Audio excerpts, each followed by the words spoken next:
Hello, everyone. Wow, I'm just taking a moment to take in this crowd because this is sensational. This is so, so exciting. We are all so thrilled to be here to talk about probably our favorite topic, mental health. We all love it. We're all passionate about it. And I'm really excited for us to have a conversation about the things that we think are really important to think about and to consider.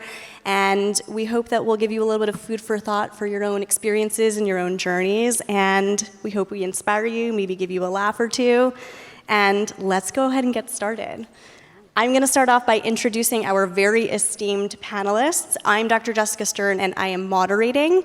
But let me go ahead and introduce these folks. Now the first panelist, do I need to introduce her? Probably not. I'm going to do it. Yeah, Selena. Hi. Woohoo!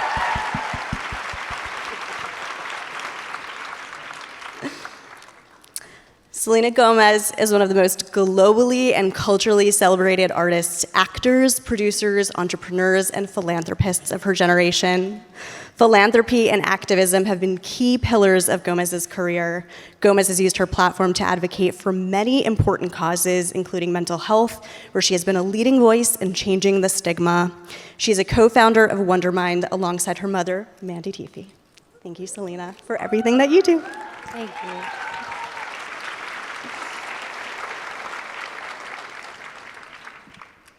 Mandy Teefey is co-founder and CEO of Wondermind, as well as executive producer of the Emmy-nominated content 13 Reasons Why and Living Undocumented. She is a patron of Women in Film and a member of the Producers Guild of America, and her philanthropic endeavors include Alliance for Children's Rights, mentoring youth, mental health rights, and organ donation. Mandy launched Wondermind in 2021 with the core strategy to achieve democratization and destigmatization of mental health by launching the world's first mental health fitness ecosystem, along with Selena. Thank you, Mandy.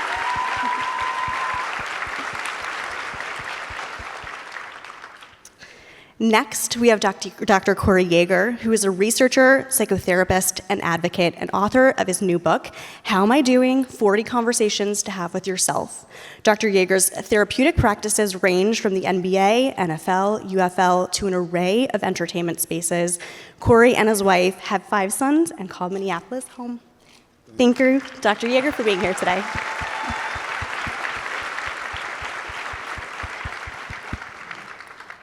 And last but not least, we've got Solomon Thomas, who is NFL defensive lineman, where he uses his platform to advocate for mental health to break stigma. He's also the co-founder of the defensive line, along with his parents, Chris and Martha. He's a wonderful advocate for mental health, and I'm so glad he's here.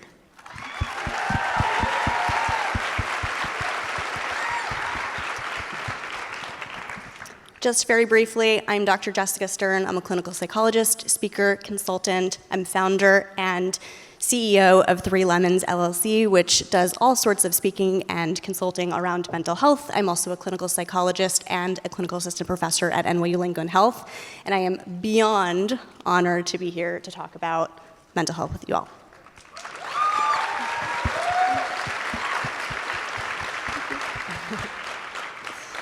All right. Now that the intros are in place, let's get down to business.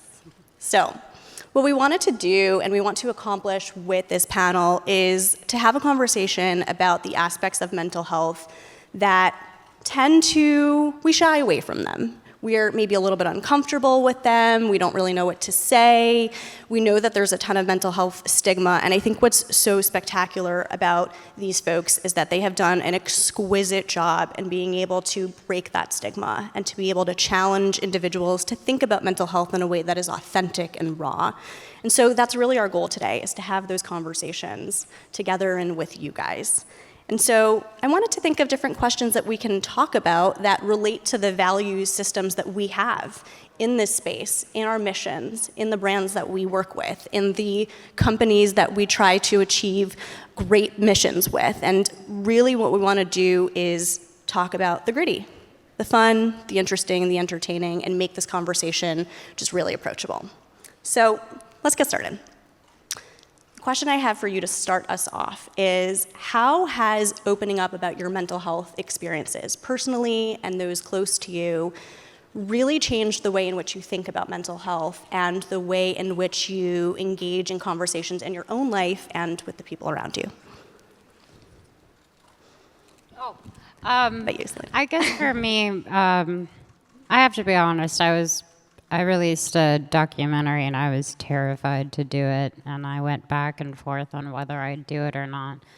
And I think the moment I did that, I felt this insane amount of release because there wasn't any hiding anymore. There wasn't just this image that people could see and think, oh, it looks nice. And it was probably one of the hardest moments of my life. So I would say it's helped release a lot of anxiety of keeping it in, just to let people know I'm having a hard day or I just need a minute.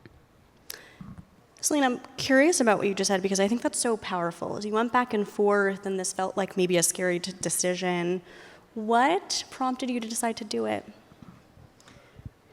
Probably for everyone who's been in that position too. I think releasing a song I wrote called Lose You to Love Me, and I had women coming up to me and single moms and just telling them how, or hearing their stories, and it just moved me, and I felt like I could sacrifice myself so that others could see what it might really be like, I guess.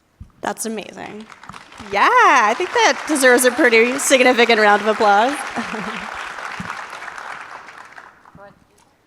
I think there's something important here that Selena just touched on. And this is the idea that behind the scenes of our lives, there is a ton of adversity that people face. But oftentimes in this day and age, we have to some degree decontextualized our existence. We see Instagram posts and all the beautiful flash that people have. Solomon is doing great work. Selena, Mandy doing great work. And we all see that. But behind the scenes, what we don't get to see is the grind, the adversity, the struggle, the tears, all of those things that go into the existence of being a human, the human condition. So let's pay attention to contextualizing our lives, and I think that's what Selena just really touched on, that she gave the opportunity to be vulnerable so we could see some of those other aspects that she works through on a continuous basis, just like all of us, right? I think that's really important to point out. To answer your question, Dr. Jessica, to being open and honest about my mental health wasn't something that I always was doing. Like, it took time to get here. Like, I always wasn't vulnerable, always wasn't just talking about my deepest, darkest secrets, my really sad emotions. Like, I had to go through a journey. And for me, that journey looked really different. I was raised by two beautiful parents, had an amazing sister who always let me be sensitive and emotional at home, but that was my safe place at the time. But in reality, I was always in the locker room, around football players, around other guys, and there, like, being emotional, being sensitive wasn't something that was allowed. It wasn't a safe place. It was rejected. And, like, even to be honest, like, growing up, like, those are things that we made fun of. Like, we made fun of guys for crying. We made fun of guys for being sensitive.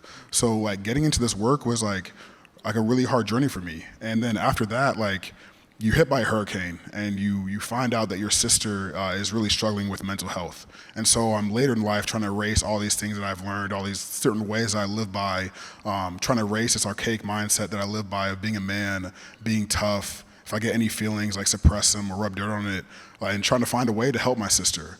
And by that time, it was too late, and I unfortunately lost my sister to suicide, and I'm hit in this world of mental health, and it's taken a storm over me. I don't know how to handle these emotions. I'm going through this journey of grief. I don't know how to put my depression and grief and anxiety into words, and I'm just trying to live by every day. And I had to do the work. I had to go to therapy. I was in a place where my back was against the wall. I felt like I couldn't go to sleep. Felt like I couldn't wake up. Like, was just stuck in a place where I didn't even know at the time, but I was stuck in suicide ideation. Like, I just didn't want to be here anymore. But luckily, I went through that work, and I went to therapy, and I learned how to put my emotions into words, and I learned how to identify my depression. I learned how to move along and understand that, hey, it's okay not to be okay. Like, my sister, thank you.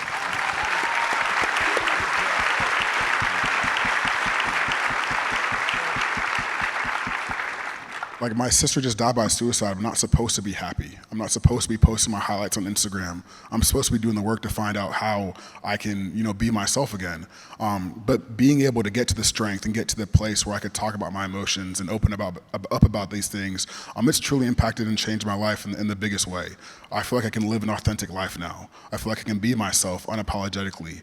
Like, I've done the work and I've learned about who I am and learned about how I react in certain situations, how I handle my anxiety, what I need to do to fix that, what I need to do to live with my depression, find out these things. And, it's connecting with people more than I have ever thought I could. Like, you have these conversations and you talk to these people, and you might not even talk to them directly, but you have a new connection because we're all human and we're all going through these things. You may never see it, but it's important to talk about these things. And that's why I just have so much respect for everyone on this stage, because it's hard to get here. It's really hard work, and it's hard to be able to talk about these things, but it's needed because people are struggling, and this world definitely needs more people speaking up.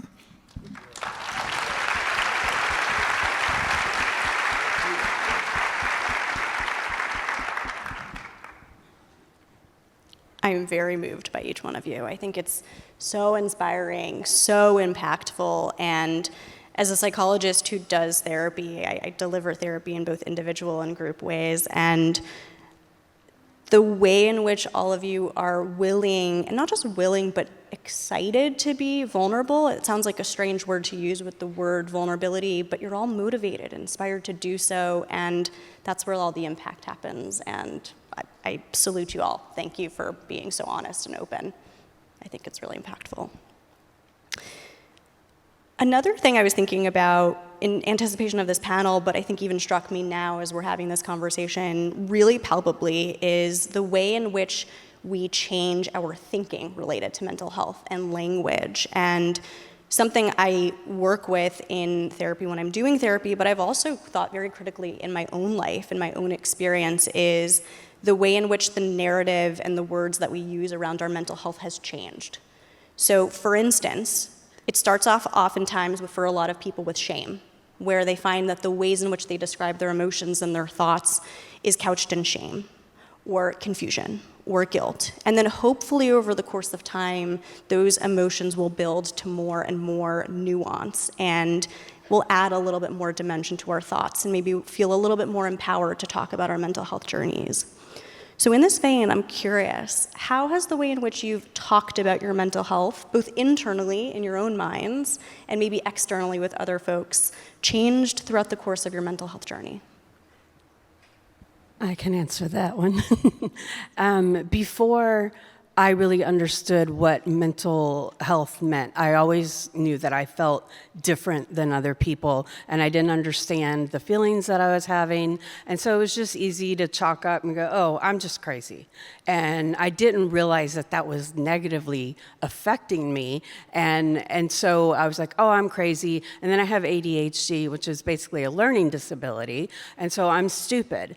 And it really took a long time for me to, once I did that, I was allowing other people to speak to me that way. And so then it becomes my truth. And that's not the truth of what is going on with someone who has something going on in the mental health capacity. So I feel like the language in general has always been there. We just now have more access to it. And I feel that it's been so misguided even from day one, because in order to understand how we need to speak to each other, we have to understand each other. And until we are willing to not have fear against the unknown, and we are able to just really have these conversations, because, I can say, oh, I have ADHD or I have trauma.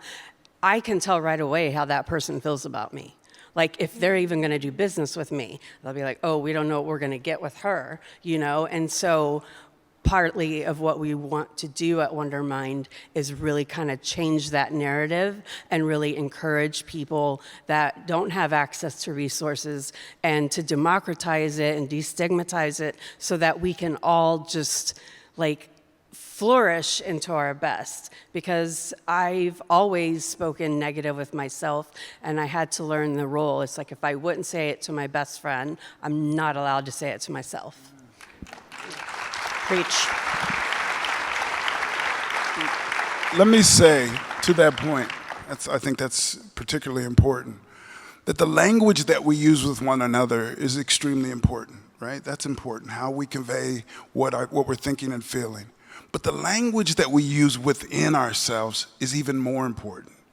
The conversations that I have with myself, the negative patterns that start to occur. One thing that we must know about negative and positive patterns, negative patterns are easy to just fall into. You don't have to really do any work to fall into negative thinking. And then one negative thought leads to another, and now we're deeply down this rabbit hole.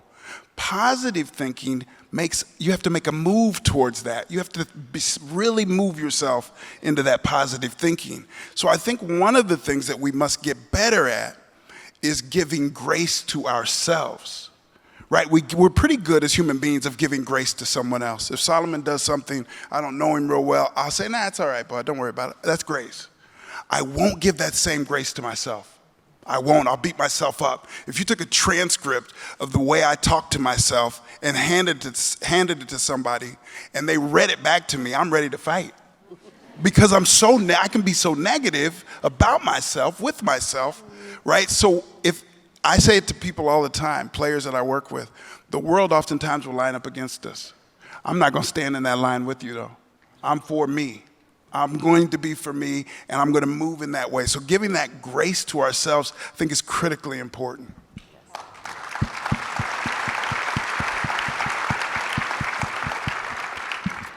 Yeah, I think the way that I've changed the language I use with mental health has changed dramatically over the years, whether it's learning from other mental health advocates or from professionals. First, I like to change the way that we talk about suicide. Like, a lot of people say committed suicide.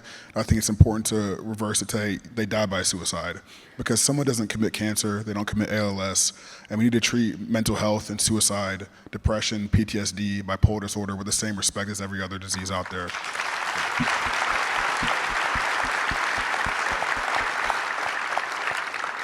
And then on a personal level, I had to change my self-talk within myself and how I spoke to myself. Like, I'm an athlete, and I got to where I got to by being hard on myself. By always telling myself, you're not good enough, you need to do more is good, and just that was a way that I kind of ruminated in my head. But when I got to the NFL, I kept trying to do that, and I was deteriorating myself. I destroyed my confidence, and it was gone. So I had to learn how to talk to myself differently through mental health coaches, through sports psychologists, just trying to teach me how to talk to myself again, whether that's in terms of saying I will, I can, I am the best, I am confident, I am strong. Like, during games now, after a series, I'll go to the sideline, I'll listen to my coach, but then I'm pacing the sideline back and forth, just talking to myself, saying affirmations. I'm saying, I believe myself, I will have my best game, I am confident, I am the best. Just because I've been playing football almost 18 years now, and in 16 of those years, I would talk to myself terribly, so I can't give a chance for those thoughts to creep in. And then, the last way I'd say I've really changed my mental health language is really through listening. Because when someone opens up and talks to us, we always feel like we have to fix them, we have to have the perfect thing to say. And really, I think that language is huge, just to tell someone, hey, I'm here for you, I'm a safe place, and I'll listen. And even while we're listening, I learned this at a conference where I was speaking at during the season, and when the professionals say, a lot of the time when we're listening to people, we say, hey, I understand your pain. Hey, I feel your pain. And he was telling us, that's not possible at all, because you never know what that person is actually going through inside their head. You don't know how they're taking it. You don't know how they're, handling their emotions. So he said, instead say, hey, I can't imagine how you're feeling. And in doing this, I was able to see people in their eyes, just see how much more validated they feel and just how more important they feel. But yeah, these are the ways I changed my mental health, and I think it's just important to incorporate it into sentences, and just in the conversation, just letting people know, hey, in the locker room, hey, I'm going through therapy. I was talking to my therapist last night, just to make these conversations more normal. Or when someone asks me how I'm doing, being honest with them, hey, I'm good, but I'm also a little anxious. I've got the speaking event coming up. There's 1,700 people in here, so I'm a little nervous. But just making sure people understand that, hey, these are all normal things to talk about, and the more we can make it normal conversation, the more people can be vulnerable, and we can open up these small safe places that might save somebody's life. You never really know.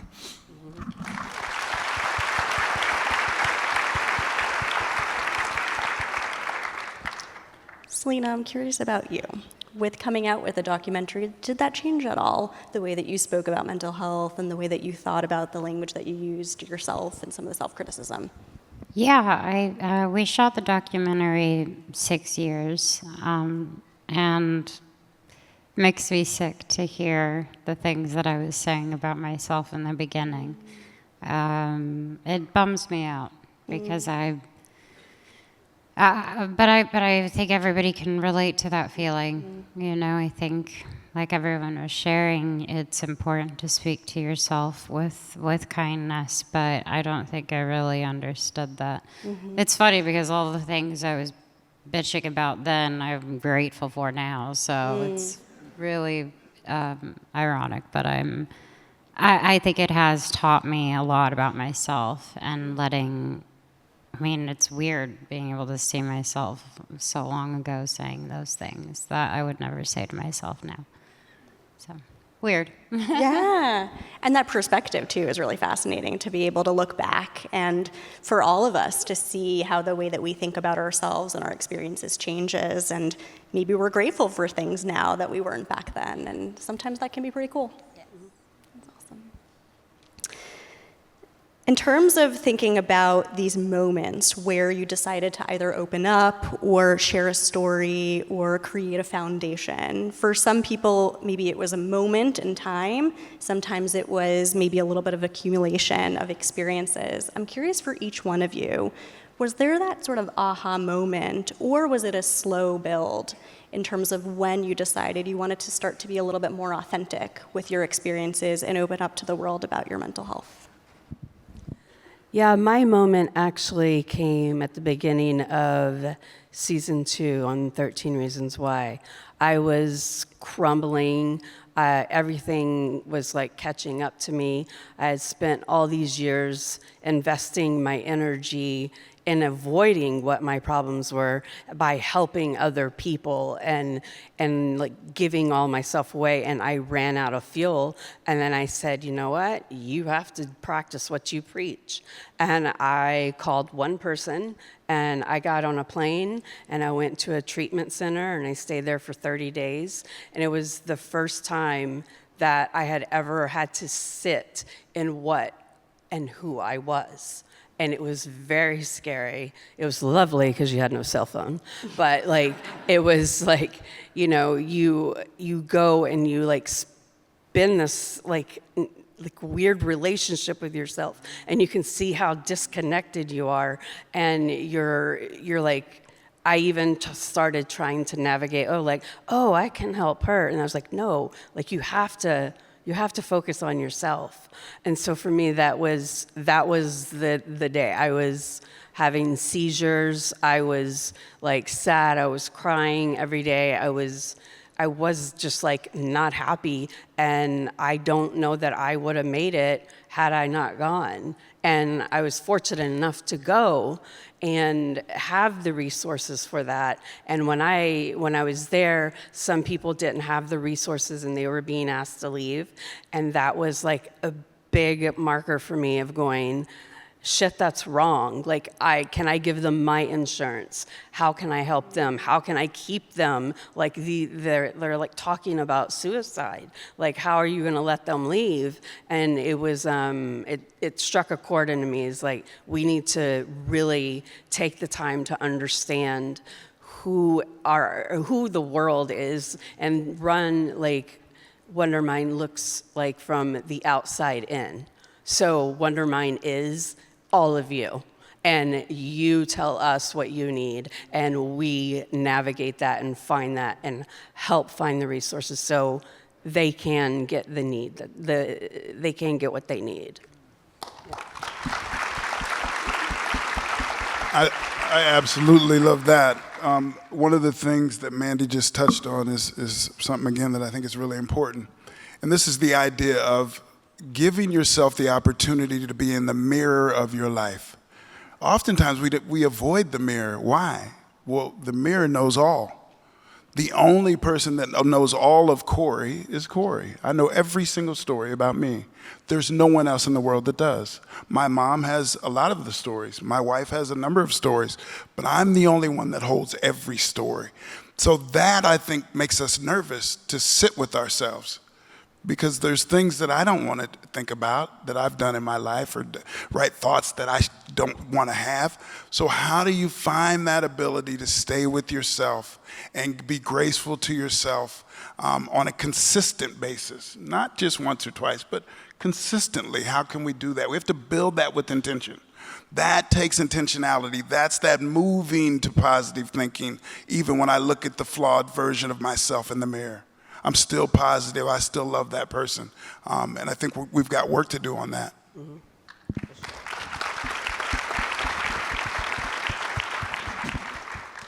Yeah, I think that spark was really hard for me to find, because I didn't really want to be in this world. I didn't think I would ever kind of be up here. Like, I felt a lot of shame around the way I was feeling. Like, I feel like I shouldn't be feeling like this, like, to a point where, like, I was in that bad self-talk, calling myself crazy, saying I shouldn't be feeling like this, and didn't know how to process it. Like, on top of that, like, I was a third pick in the draft, and I felt like if I talked about the wrong things going on in my life, people would be telling me that I'm making excuses for not playing the right way or not playing good enough.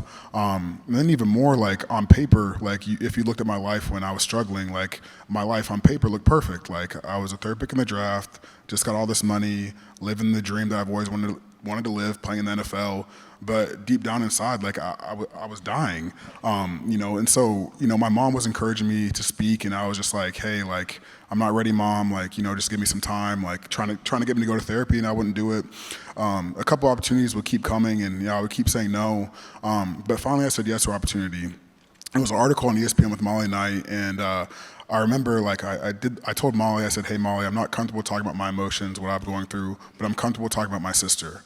And so I talked about Ella, I talked about the pain she went through, the struggle she went through, the light she was in this world, and just the absence of her not being here, and how much the world is missing out of her.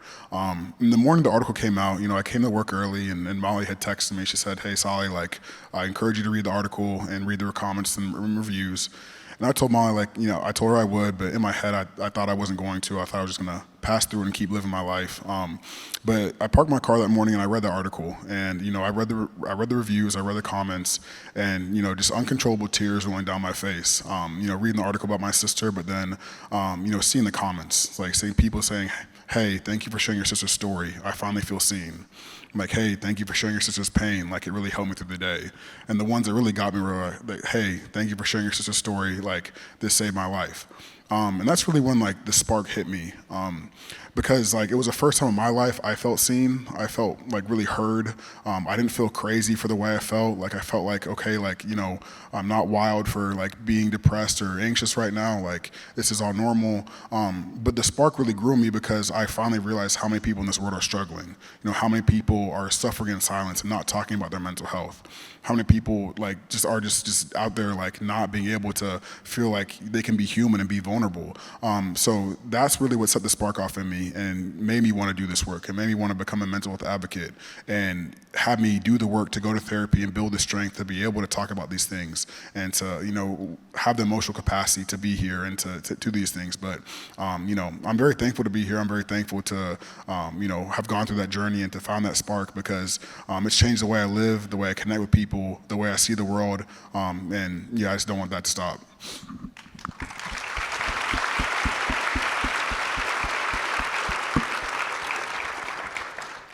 I just want to take a moment to pay tribute to Ella and to everybody else whose life was lost to mental health struggles. This panel is for all of you, but the way that I see it is it's also for them. They struggled, they're not here with us, and whatever we can do to protect ourselves and then help their legacy, we're happy to do. Thank you.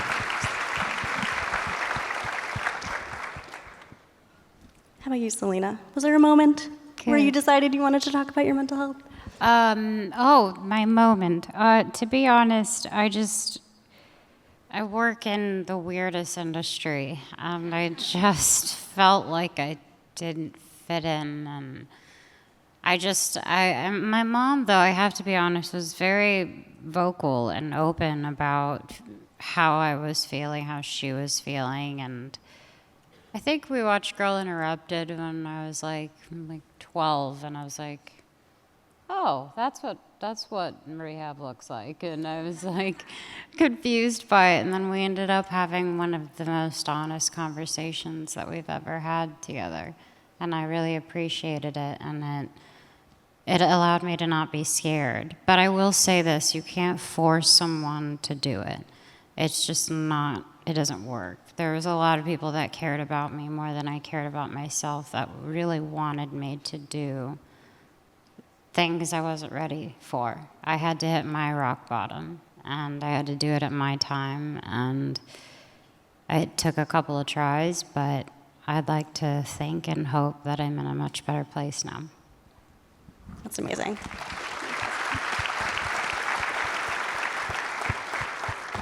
And I think what you just touched on, Selena, and what Solomon touched on a moment ago is that sometimes there is a right time, right? Sometimes you need to find that place in a natural, organic way to arrive at this place where you're ready to talk about the tough stuff and to be vulnerable and to do the work, especially therapy in particular. For anyone who's done it, therapy's work. Yeah. Powerful, meaningful, transformative work, but work nonetheless. Yeah. And Dr. Yeager, I'm curious, is this something that you experience with the clients that you work with, that they need to arrive at this place at some space and time where they're ready to do that work?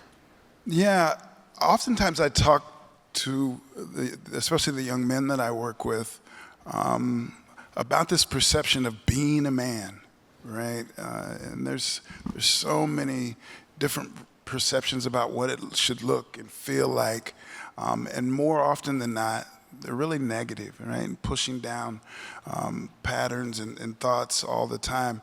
And so one of the things that I'll talk briefly about is the two things that we hear more often than not about in the psychological realm is anxiety and depression. And we use these terms continuously.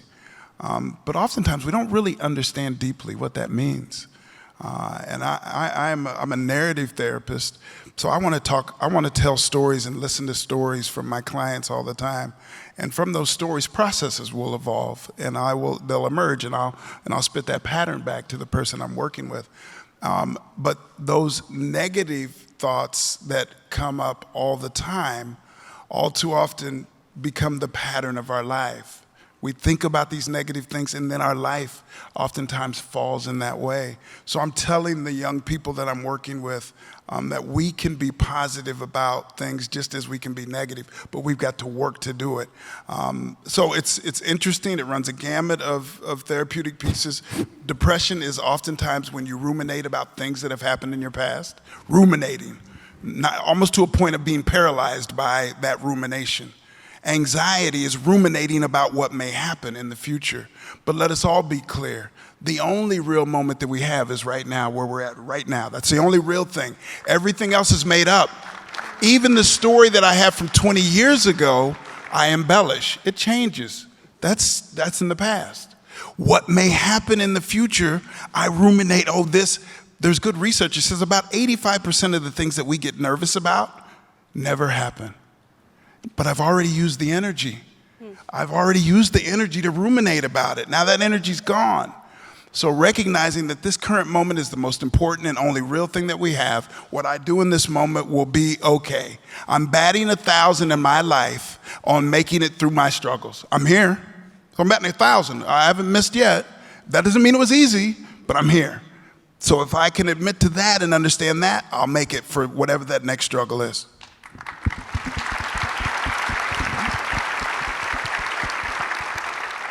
I love that.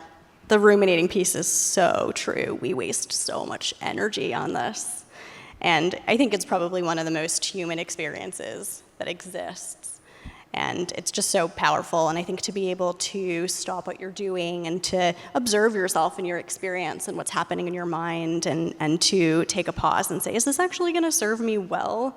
Is really powerful. An analogy I use in therapy a lot is the highway analogy. You're driving down a highway, and maybe there's an appropriate amount of anxiety that's helpful for you. Maybe it gets you to study for the test or to prepare for your interview or to do whatever it might be. But once you realize that you're going too far, take the exit. Get off the highway and say, I don't really need to be here anymore. Let's pull over. Let's go home. Let's park. Let's get a coffee. Let's do something, Get off. the highway when you need to. Doc, when you say that, I'm reminded of thinking, asking ourselves in the midst of negative thinking, asking ourselves to stop and say, does what I just was thinking about, does it serve me? If the answer is no, in that moment, I can make a choice to change that thinking. Simply, that doesn't mean it's easy. Simple doesn't mean easy. But if I'm in the midst of that negative thinking and can be positive, change that to a positive thought, even like 180 from whatever it was I was negatively thinking about, all of a sudden, that pattern, that new synapses are firing to say, oh no, we can do this differently, right? I think that's a really important point. Yeah, absolutely. And it just allows us to reinvest our energy into the things that are important to us. Something I talk a lot about, and I talked a lot about on Baggage Drop, which is Wondermind's podcast, is values. And Mandy's heard me talk about values ad nauseum. But I love talking about what's really important to you and what your why power is. And I think, Dr. Yeager, to your point, is we can really take that energy that we're ruminating with and be able to invest it in the places that are important to us, the places that are serving us, that are driving us forward. Speaking of Wondermind, something that I think is so powerful, and Dr. Yeager and I are both advisors for Wondermind, is that it's this place that is a mental fitness ecosystem, and it's this place where we can build habits, skills, tools to practice mental wellness in a regular way. And so, Selena and Mandy, I would love for you to talk a little bit about what prompted this. And then for the whole panel, I would love to hear from you guys, what are some of the things that you do or recommend to help practice mental wellness on a consistent basis? I'll let my mom answer it, but it honestly stemmed from a conversation that we both had with each other, and it was about our journeys, and we ended up relating a lot to each other, and it was a turning point. And I think it was more like, how can we do that for other people? And then, you can explain how it became what it became, but it just stemmed from us really wanting to help other, mom and daughters to have like real open, honest conversations, but turned into this, so. When we were exploring new avenues of how we could continue the mother-daughter component and really just trying to create like family support amongst the conversations that you can do it together as a family was really the message behind that. We realized that there's not one place that you can go to help you kind of explore whatever you're feeling.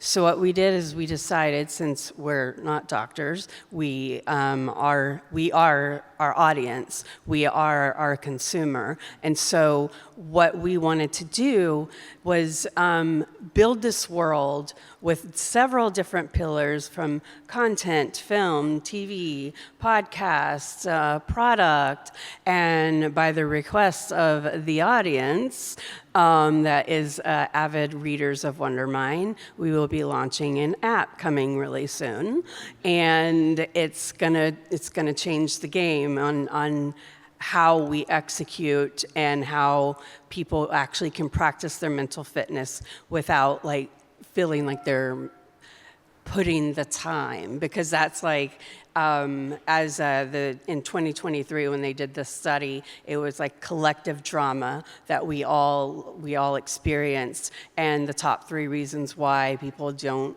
do therapies: they don't have the time, they don't have the insurance, or they don't believe it works. So let's gamify it and see if you can play that game.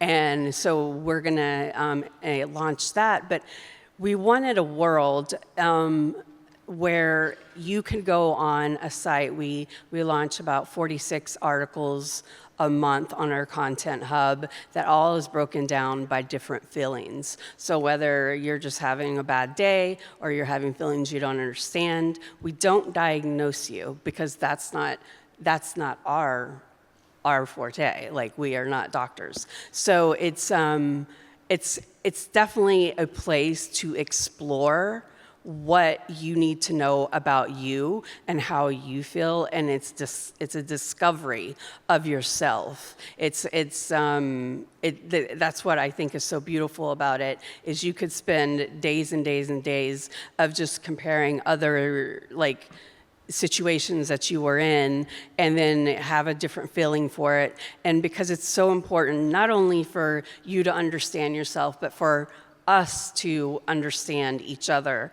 And so that's why I like to say that we really practice going out and coming inward, because we want to create everything for you. So we know it works, the practices in the past, but we want to meet each and every one of you where you are. And in order to do that, we have to understand, and we have to run tests, and we have to do studies, and we have to figure it out and deliver what you're asking for, because I could deliver all day what I want and might not help anybody. So then I'm just running in circles. So I really feel, and I'll move on after this, but I really feel the mental health movements that we are seeing right now, it's going to be a joint effort by every company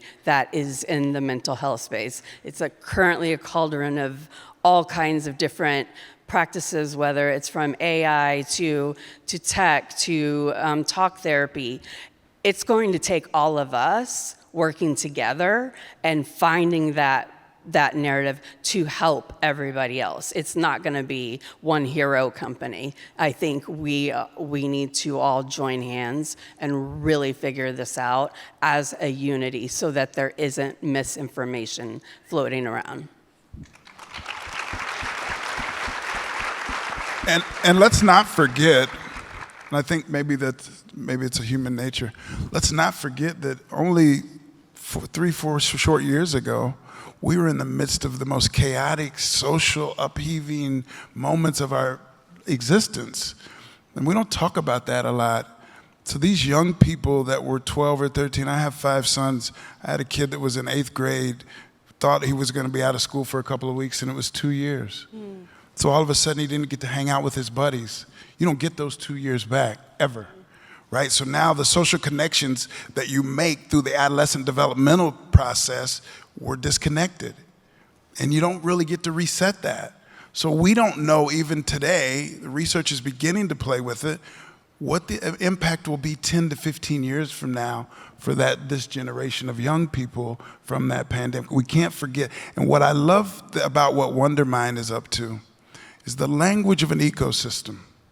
So if an ecosystem where ecologies come together, there's a space where they meet. Think of a suburb and an urban space, right where they meet. That is called an ecotone. And in the ecotone is the most variety. So you may watch a Twins baseball game in Minneapolis and then drive only a little bit and almost cross into a suburb and see deer. Right? So you can be in the midst of something. So what Wondermind has decided to do is say, hey, that ecology, that ecotone, let's get more variety. How do we attack and engage and understand what the community is looking for, not dictating to others, here's what we think you all should do. This is what's going to help you. No. What is it that your story is? What is your struggle? It's unique to you. How can we all be supportive of that? Right? I want you to support me and make it reciprocal. I want to support you. And I think that's the work that Wondermind is up to in a very unique and cutting edge and innovative way. And I think that's the space that we all want to occupy.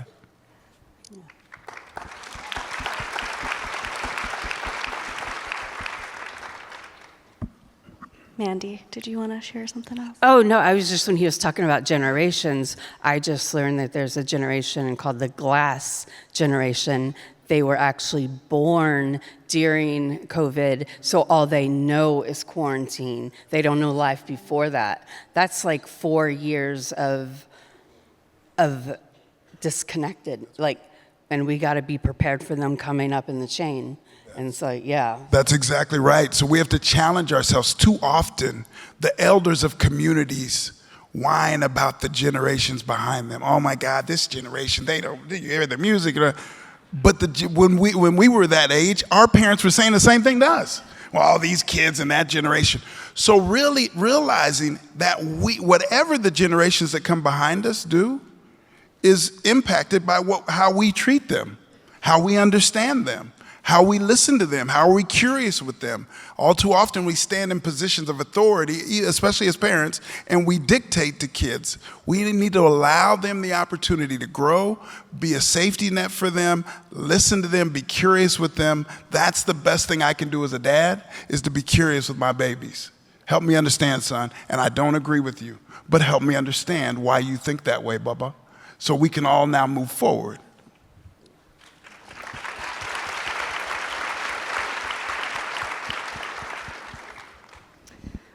So now a question for all of you is, what are some of your go-to mental fitness tips, the things that keep you fresh, the things that maybe support you when you're going through a tough time? What are some of your coping strategies, the things that you keep in your toolbox? I am a huge believer in having a well-stocked toolbox that's going to need to replenish at times. It's going to need to change through different seasons of our lives. So the toolbox we have now is going to maybe need to change in a couple of years or in the next phase of life. But what are some of the things that you use in your own lives that you feel like are really helpful for you? For me personally, obviously, would be therapy. Sometimes the meetings are more impactful for me. And I also am a very deep believer in DBT, which is dialectical behavior therapy. And that's something that I hold close to me. And a lot of those skills are things I've learned, like RAIN, which is recognize and allow your feelings, investigate them, and then nurture yourself. And things like that will kind of pop into my head, and it's reassuring. But sometimes I just have to let myself feel it and let it pass. Yeah, I love that. If I'm feeling something that I don't understand or I don't have a method for, I will sign up for a course. I'll find one online, and I sometimes complete them. I sometimes don't, but I'll take those courses. And then I also am a huge journal, as you know. I love to create and write. It just soothes me. I think it gives me a sense of control. I can control this moment with, if something's going on. And it just it centers me and brings me so much peace and helps me find usually the answer that I really need. So yeah, that's what I do. I would say a couple of things. I love the journaling idea. The research tells us one of the two ways that we can really get things off is to talk to someone or to write. Right? It relieves pressure around that issue, because you can think, if you have a struggle with a significant other, as soon as that struggle ensues and it's done, what do? You oftentimes pick up the phone and call a friend, and you begin to describe to them what you're struggling with. Well, innately, they can't fix it. They can't fix it, so why do we call? Because we want to relieve pressure. I want that pressure off of me. I want to talk about this and get it out. The other thing, a tool that I think that is really important, especially as you engage with the things that you already currently have, is in my book I talk about creating a Supreme Court in your life. Those 3, 4, 5 people that know you well and will be truth tellers, not just will co-sign, but will be truth tellers. So when I have struggles, I can go to my Supreme Court and say, all right, so here's what's going on. You know me well, and I don't want no BS on this. Tell me what your thoughts are. I think I'm going to do this, or I'm considering that, and get that feedback. If you go to 3 to 5 people that you're close to and they give you real feedback, a pattern will emerge. The truth will emerge. More often than not, you already know what the truth is. They just confirm it for you. So that's a little thing I think that you can use.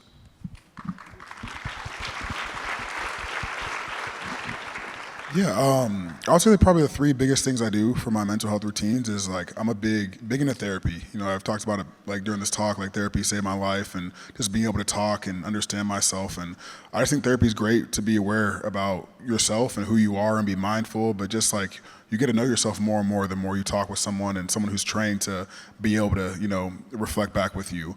And then journaling is big for me. I'm a big overthinker. I'm always in my head, and like Doc just said, like getting things off my head and onto paper helps me kind of go through my day and not worry about those things those thoughts in my head anymore.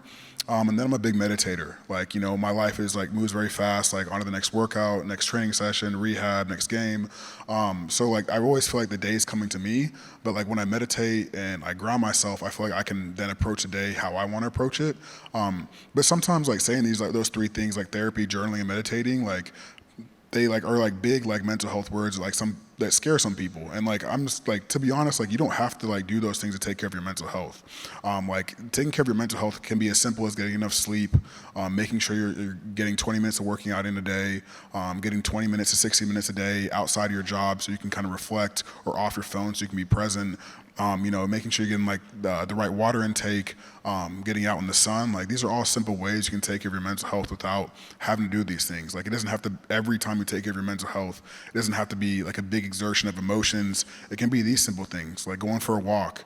But like even past that, like just having connectivity, having community around you, having people that love you, having safe places are all ways I take care of my mental health so I can be present and just approach the day the way I need to.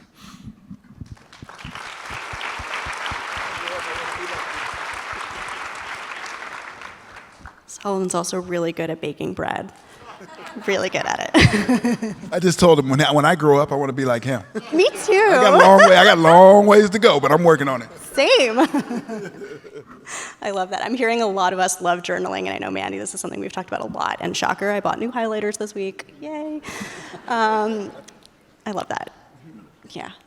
And what I'm hearing also about what so much of you all are saying is it's this idea of looking inwards and thinking about the things that are critical to observe, your thoughts and your feelings being real, and then also looking outwards too. So talking to your Supreme Court, getting out there, doing exercise. And so there's this delicate balance of being in your head in sort of a healthy, therapeutic, productive way, and then also getting out of your head, so that way you're not stuck there. Does that resonate? Yeah, that's... Go ahead.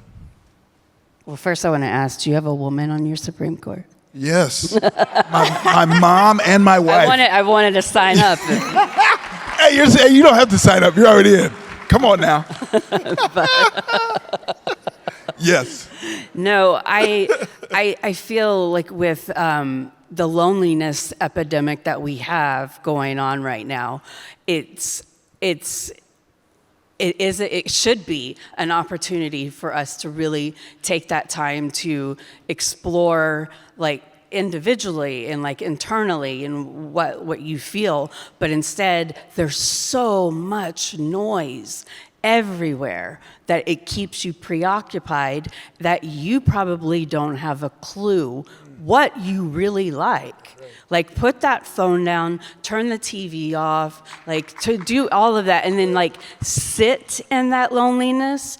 You'll probably last a couple minutes before you start squirming because it's real and that's who you are, and you need to listen to that because everyone is so alone and you're feeling it with like nonsense and there's so much meaning and there's so much opportunity for you to expand into the greatest person ever and to find that happiness. And you won't be lonely when you're alone because you have that relationship with yourself that you truly understand, and it's not filled with other people's agendas. Let me say this. I love that. Two things. That we must be clearly understanding that my happiness is no one else's to give. It's mine. I will create my happiness. All of the things, people in my world can help facilitate that happiness, but it's mine. I own that fact, that if I'm happy, it's because of me, right? And we oftentimes don't realize that all healing, all happiness must come from within. Healing must come from within. It does not happen from outside. I'm a therapist. I cannot heal anyone. I can facilitate their healing by being curious with them, so they get the opportunity to have aha moments and say, I had never, ever thought of that. I didn't realize that about myself. Well, that's an aha moment, but that's your stuff. You had all that stuff in there.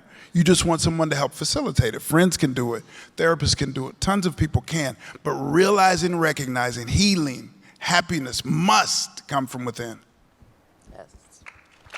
Yeah.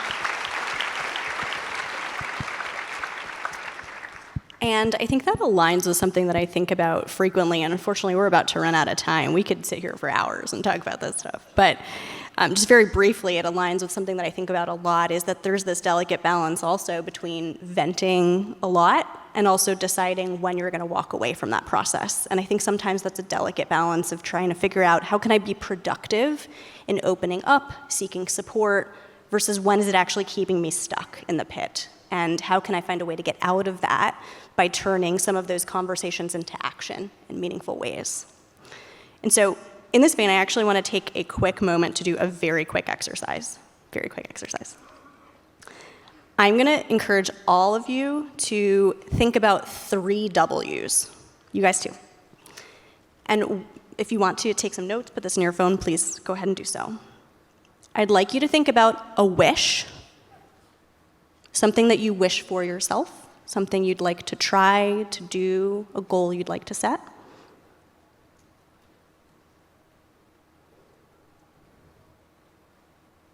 And you can come back to this later if you need more time. I'd like you to think about a wonder, something that you can be curious about, a question you can ask yourself non-judgmentally, reflective, something that's going to inspire you, move you forward, give you pause.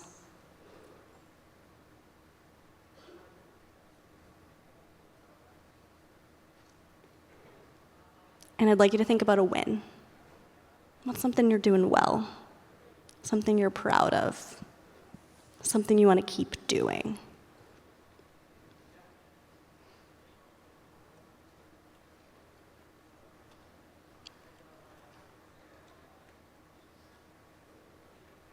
I hope everybody here can continue to reflect on these and maybe build on it, continue to seek inspiration, maybe share it with other people.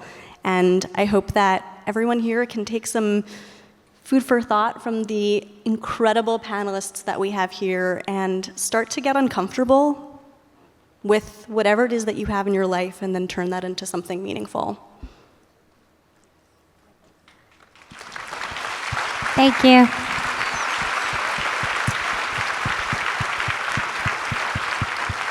Before we wrap up, really quickly, I wanted to ask you all, do you have any resources, any organizations that you wanted to share, anything that you wanted to pitch? Because I know everybody here is involved in such incredible work and has access and alliance with such great people. Anything you wanted to share with our audience?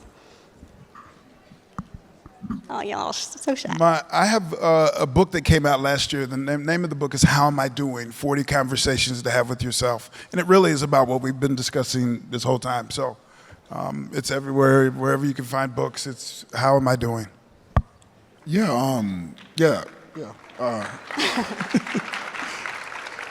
just want to talk about my foundation real quick. My family and I, we started a foundation called The Defensive Line, where our mission is to end the epidemic of youth suicide, especially for young people of color, by transforming the way we connect and communicate over mental health. And we just go into schools, businesses, sports programs, and we teach any mentors of youth how to talk about mental health, how to look for the warning signs where the behavior changes, the way they're acting, the way they talk, if they're sleeping enough, these kind of things. But also just making sure that, hey, they have the resources available and know how to handle crisis situations, and just create a safe mental health environment for all those around them. So yeah, just you can check us out at thedefensiveline.org. We've been up for 3 years, and I'm proud of my team and all the work we're doing. Amazing. Obviously, check out Wondermind, Rare Beauty, the Rare Impact Fund, and thank you guys for being here today. Thank you.